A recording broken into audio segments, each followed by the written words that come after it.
নমস্কার সবাইকে। আজকে একটি অত্যন্ত বাস্তব কথা আপনাদের সম্মুখে তুলে ধরতে চাই। মহাভারতের মধ্যে যুদ্ধ যখন হয়েছিল কৌরব এবং পাণ্ডবের মধ্যে, সেই যুদ্ধক্ষেত্রে অর্থাৎ কুরুক্ষেত্রের মধ্যে ভগবান শ্রীকৃষ্ণ অর্জুনের মাধ্যমে গীতা উপহার দিয়েছিলেন সমস্ত মানব জাতির। এখানের মধ্যে একটি অর্জুন মাধ্যম ছিল, কিন্তু এই উদ্দেশ্যগুলো সবার জন্য, সবাইকে বুঝাতে চেয়েছেন। ভগবান শ্রীকৃষ্ণ বলেছিলেন যে, হে পার্থ, তুমি যতই পরিকল্পনা করো, শেষ সিদ্ধান্ত ঈশ্বরেরই হয়।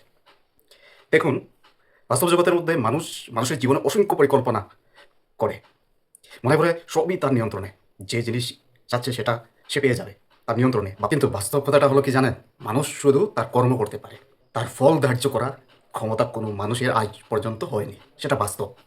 আর যদি কোনো মানুষ এই সূক্ষ্ম বিষয়টি অনুভব করতে পারে এবং অ্যাকসেপ্ট করে, তাহলে তার জয় এবং পরাজয় দুটোই এত বেশি বিভ্রান্ত করবে না, এবং তার বিপরীতে ওই মানুষের কর্মক্ষমতা, ক্যাপাবিলিটি বরঞ্চ বাড়বে।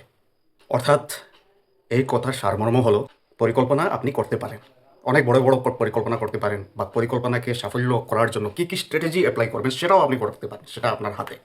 কিন্তু এখানের মধ্যে অর্থাৎ হৃদয়ের মধ্যে সমর্পণ ভাব, অর্থাৎ ঈশ্বরের উপর ভরসাটুকু রাখবেন।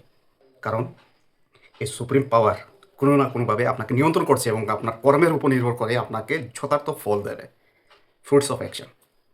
আর এটাই কর্মসিদ্ধান্ত বলে। হর হর মহাদেব, জয় শ্রীকৃষ্ণ।